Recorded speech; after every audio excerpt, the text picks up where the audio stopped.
So you can see. I'm sure you've seen the thumbnail. I'm sure you've seen. I was thinking this before I was going to come on here, and I was thinking like, well, how am I going to talk about this? What are my opinions on this bit of news that you can see on the screen? You can see it up there. You can see it on the thumbnail. You can see the news that's been breaking over the course of the last sort of 15-20 minutes or so. It's first reported by Sean Rossap of Fightful. Of course, very good work by them once again. A very good work by Sean Rossap. They do a very good job. And I've seen some people getting really angry at him, Sean Rossap, on social media. Like he said, he's just the messenger. It's not his fault, anything like that. It's ridiculous that people would say otherwise. But he said he had a big scoop coming. I have a big scoop coming. I have a big bit of news and all this kind of stuff. He thought, oh, exciting. This should be interesting, right?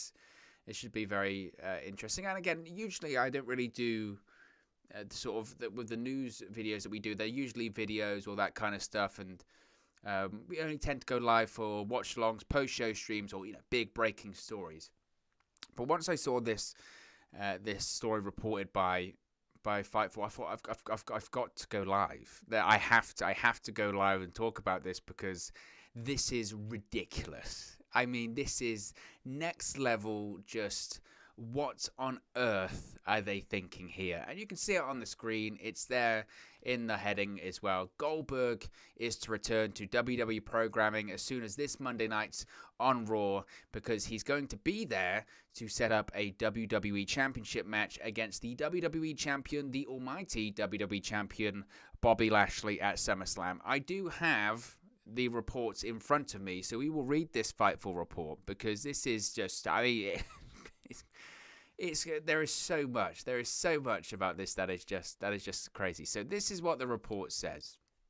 It says WWE appears to be pulling out all the stops for fans returning to live shows. Fightful has learned that as of Thursday, WWE's plan was for Bill Goldberg to return on Monday Night Raw and set up an eventual match with Bobby Lashley targeted for SummerSlam. Goldberg has a contract set for 2 matches per year through the next year, and this would be his second of 2021. And I think everyone, to be honest, let out a collective groan, rolled their eyes and went, seriously? I mean, are you kidding me? Bill Goldberg versus Bobby Lashley. Nobody, and they do say at the end of their report, as always, plans can change, but nobody wants that. Nobody wants that. I'm not even sure Bill Goldberg wants that. I mean, where do you start? Where do you start with that? There is so much. I mean, people wanted to see Brock versus Bobby, and look, that might have never even been on the cards. Maybe Brock Lesnar isn't interested in returning anytime soon. Maybe WWE isn't interested in bringing Brock Lesnar back anytime soon. I struggle to believe that one. I think if WWE really wanted to bring Brock back, they could anytime they wanted to. They would just have to cough up the money that Brock Lesnar wants. But this idea of Goldberg versus Bobby Lashley, who on earth wants to see that match? Where's the logic? Where is the logic in it as well? Goldberg's last 2 matches, he works 2 matches per year. That's his contract. He's contracted to 2 matches per year. Let's go back. Let's backtrack. What are the last 2 matches we have seen Goldberg compete in on WWE television? The last one was at the Royal Rumble in January. Was against Drew McIntyre, was for the WWE Championship, ironically enough, because Goldberg suddenly showed up on Legends Night on Monday Night Raw, came out, says, Drew McIntyre, you're so disrespectful to the Legends, blah, blah, blah. I'm going to challenge you for the WWE Championship at the Royal Rumble. Everyone panics. They thought, oh my God, Brock, not Brock, we wish it was Brock. Oh my God, Goldberg's going to win the WWE Championship. Thankfully, he didn't. Drew McIntyre defeated him in about 3 or 4 minutes, because that's how long a Goldberg match lasts. And then Goldberg disappeared. Okay, so that was the last match he had. It was for the WWE Championship. He lost. Let's go back before that. Before that, when was Goldberg's last match prior to facing Drew McIntyre in January? Oh, yeah. It was for the Universal Championship, another World Championship. That was at WrestleMania 36. He was scheduled to face Roman Reigns. It didn't happen because Roman Reigns took some time away from WWE because he wasn't feeling comfortable working for WWE during the pandemic in that COVID Coliseum. That is the performance center at that period of time. They were doing no testing, so I don't blame him. So he had to drop the championship because that was his second match of the year, and he's only contracted to 2 matches, Goldberg, so he had to drop the Universal title. So who did he lose to? He lost to Braun Strowman. Braun Strowman isn't even with the WWE anymore. He's released. But anyway, the last 2 matches Goldberg has had inside of a WWE, bear in mind, this guy's in his mid-50s at this point anyway. But the last 2 matches Goldberg's had inside of a WWE ring have both been for World Championships, and he's lost both of them. So of course, by that logic, if you've lost your last 2 matches for the World Championship, of course, your next match should be absolutely. He's the most credible and obvious person to face Bobby Lashley for the WWE Championship at SummerSlam. Where is the logic? Where is the logic in any of that? Plus, as we mentioned earlier, we know the outcome. We know the outcome of this one. Bobby Lashley wins. I mean, maybe that's just the saving grace here is that there is no chance in a million years that Goldberg wins this match. Because again, we know his contractual status. He's contracted to 2 matches per year. He's already had one, which is when he lost for the WWE Championship in January. And guess what? His second one, his final one of the year, is going to be when he loses once again for the WWE Championship in August. And it's just, nobody wants it. Nobody cares for it. I'm not interested in seeing Bobby Lashley defeat Goldberg in 3 minutes at SummerSlam because it doesn't do anyone any favors at this point. If this was Bobby Lashley versus Goldberg a couple of years ago, when beating Goldberg still meant something, you could say, well, it makes Bobby Lashley look good. It gets Bobby Lashley over. But at this point, it doesn't. Goldberg's lost a ton of times in WWE now. He lost to Brock. He lost to Taker. He lost to McIntyre. He lost to Strowman. He's lost 4 times. At this point, who gets over? Nobody. Bobby Lashley doesn't get over. Bobby Lashley doesn't get anything. If you think that Bobby Lashley looks good by beating up an old man in his 50s who's lost his last few matches, it doesn't make any sense. Nobody wants to see it. And I think it's indicative of what WWE doesn't have right now. They don't think in their mind that they have any stars. And I don't blame them. I don't blame WWE looking at their Raw roster and going, oh, I just don't see anyone that could face Bobby Lashley. Whose fault's that, though? That's their fault. That's the WWE's fault. And this whole situation, we're so excited for live fans to return at the moment. Oh, I can't wait for live fans to return. Tomorrow night on SmackDown in Texas, we're going to see live fans return. Isn't it so great? Isn't it so exciting? We're going to have all of these live fans return, and it's going to be great, and we're going to have a great atmosphere. And I've been saying over and over again, especially when it comes to Monday Night Raw, not so much for SmackDown, but especially for Monday Night Raw at the moment, that if they genuinely present the program they have presented in the last few months in the Thunderdome to a live crowd, they will get booed out of the building. I mean, out of the building. You really think a live crowd is going to put up with some of that Alexa Bliss nonsense with Lily and a stuffed doll? You really think a live crowd is going to cheer a babyface Jackson Riker? You really think a live crowd is going to be so happy and stand up clapping because they've got Bill Goldberg versus Bobby Lashley at SummerSlam? You really think so? Oh, let's start off having live fans back on Monday Night Raw in the best way possible. Let's have Goldberg booed out the building when he shows up on Monday and everyone goes, oh my God, it's going to be Lashley versus Goldberg. Because no one wants it. Nobody cares. Even prior to the pandemic when Goldberg used to show up, he got booed. Why? Because people don't want it. People don't want to see it. People don't care for it. They just don't. They just don't. And everything about this is just pure desperation. And I don't want to turn this into WWE versus AEW. Look what AEW is doing great and look what WWE is doing so badly. But frankly, there are points to be made here. AEW, the ratings came out. We'll do it in the AEW news video tomorrow. But the ratings came out for last night's Fyter Fest Night 1. And they were very, very good for AEW. Now, they didn't beat Monday Night Raw or SmackDown in terms of viewership, but they did beat Monday Night Raw in the key 18 to 49 demographic. They did over 1 million viewers, and there is so much optimism and hype going on right now when it comes to AEW because everyone's saying, man, that show last night was great. It was one of the best pro wrestling 2-hour broadcasts you're going to see in a long time. You will do good to find a better 2-hour pro wrestling broadcast than that last night. It was just that good. The pacing, the matches, 2 hours, right length. It was just very objectively good television.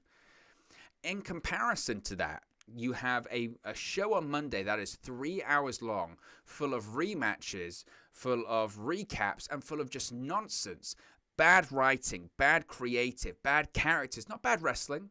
I don't think the wrestling's ever been a question on Raw. I don't think, so many times you watch Monday Night Raw, you go, it's a good match. The finishes, most of the time, suck because the creative is distraction, no contest, or roll up. That's all they've got. That's all they've got. Otherwise, they panic, they mount. Like in The Wizard of Oz when the witch gets water thrown on her, she just starts mounting down. That's all they've got in terms of the creative for Monday Night Raw. You get that, and then you get a show like you did last night on TNT, and you go, why would anyone watch? Why would anyone watch that? That's why I struggle when I think of Raw at the moment. When people say, "Oh, isn't it great? Live crowds are returning." Who on earth would buy a ticket? Who on earth would subject themselves to willingly pay that hard-earned money coming out of a pandemic and watch a 3-hour edition of Monday Night Raw in person?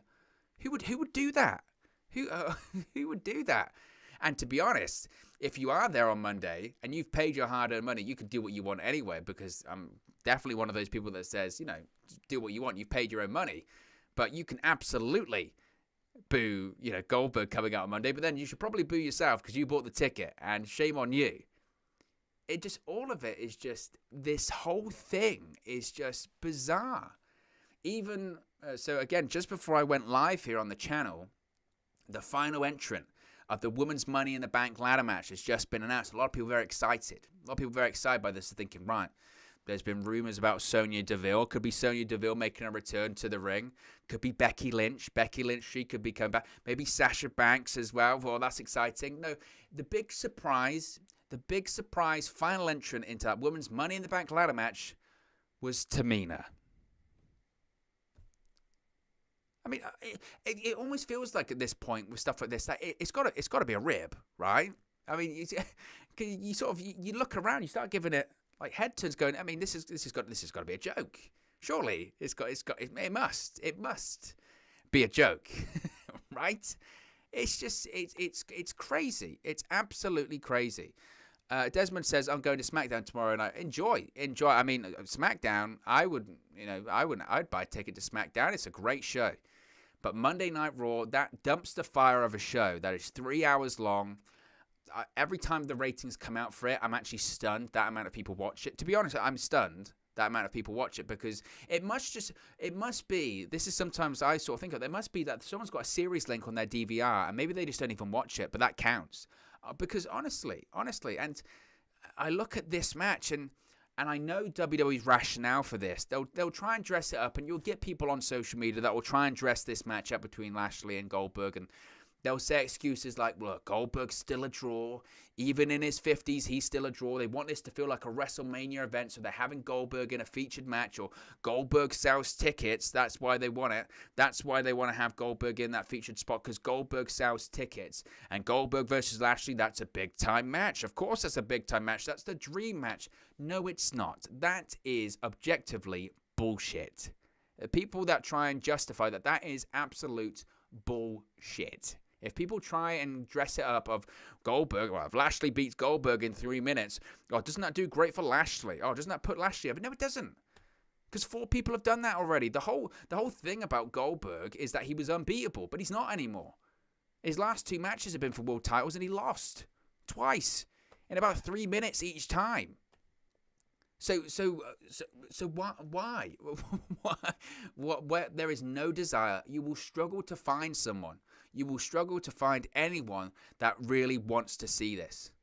Because why? Because why? And again, we know the outcome already. It's not even as if, like the McIntyre Goldberg thing earlier on this year, nobody wanted to see it, but the kind of thing that maybe was passable for it, and the kind of the reason I almost got into it when I was watching it live, because I did the watch along, I was almost into it for a brief second because there was a smidge of doubt of, oh my God, I hope Goldberg doesn't win the WWE title, because WWE have done it before. They did it with The Fiend and Goldberg. And because that was his first match of the year, and you knew he had another match coming because he has 2 matches per year, and you thought there was a bit of drama there at least in that he could win, he being Goldberg, he could win the WWE Championship. Here, we know the outcome. We know the outcome. He's losing. So again, where's the drama? There is no drama. It's predictable.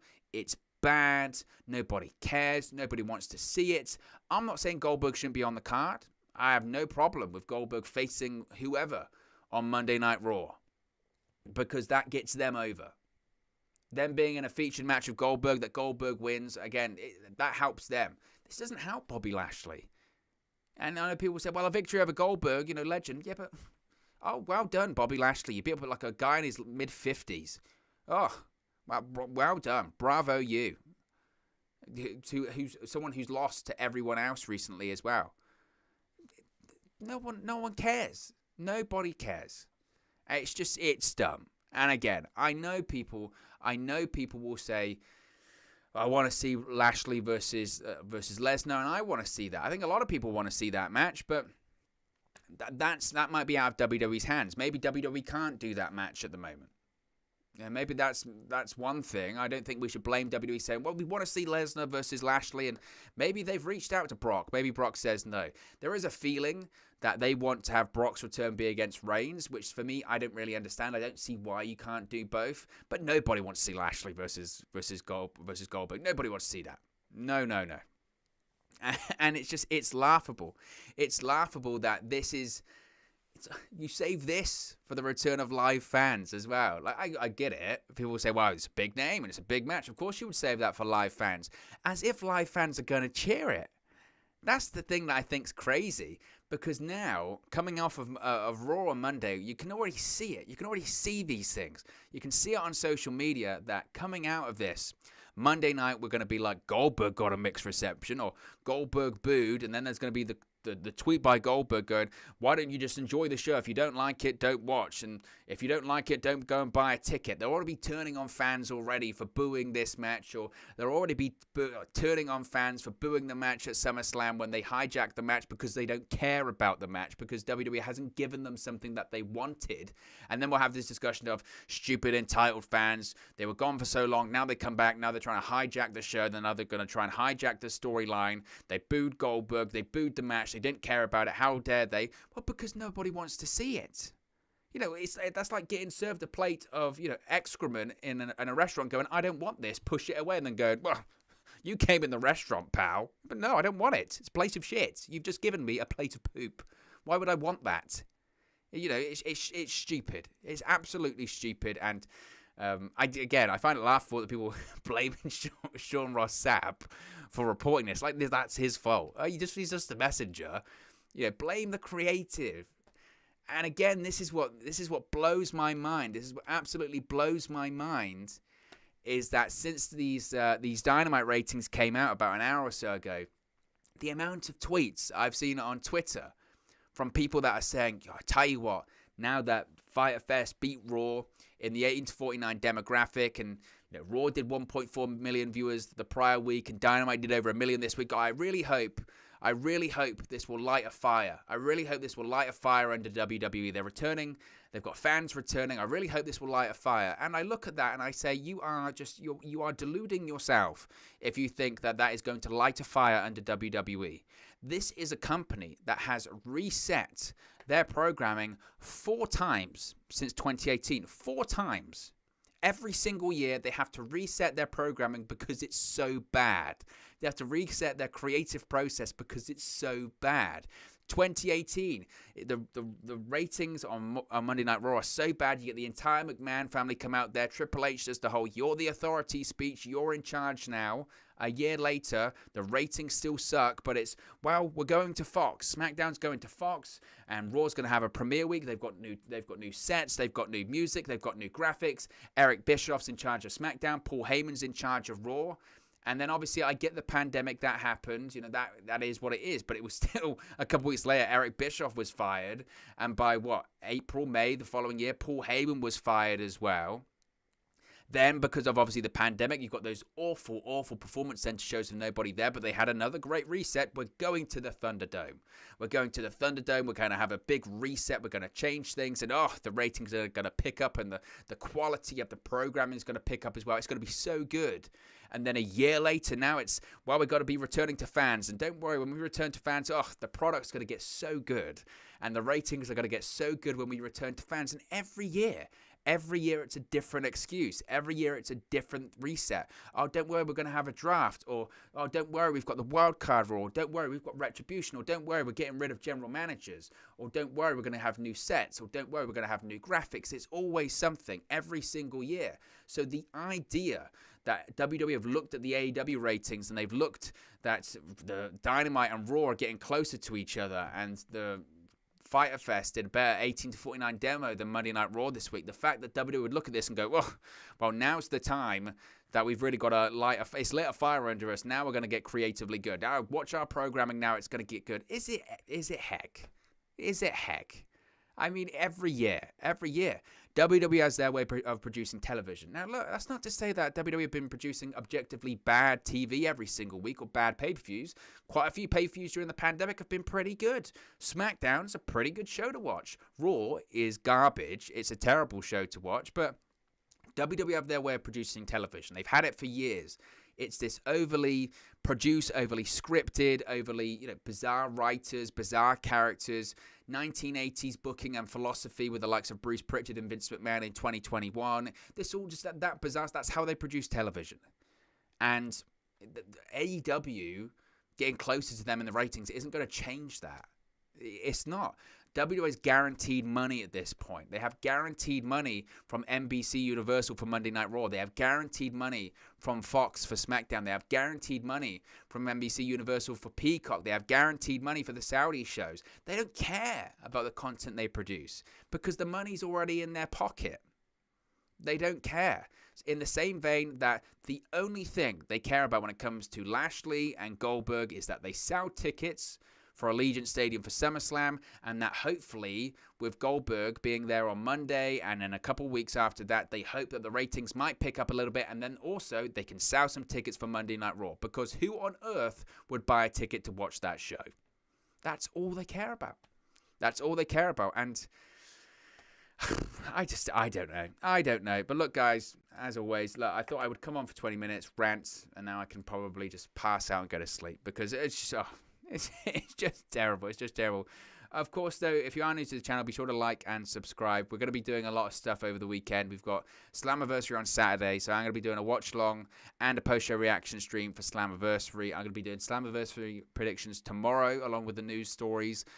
Sunday, of course, we've got Money in the Bank, so we're going to be doing a watch-along and live stream for that. I think I'm going to do a post-show for SmackDown tomorrow as well, considering it is the return of live fans, and I think there are some surprises for that show as well. So I'm going to be doing a post-show. I don't know about watch-along, maybe. I'm undecided on that one. You can let me know in the comment section below. But look, guys, as always, thank you very much for watching, listening, streaming, or however you come across the stream today.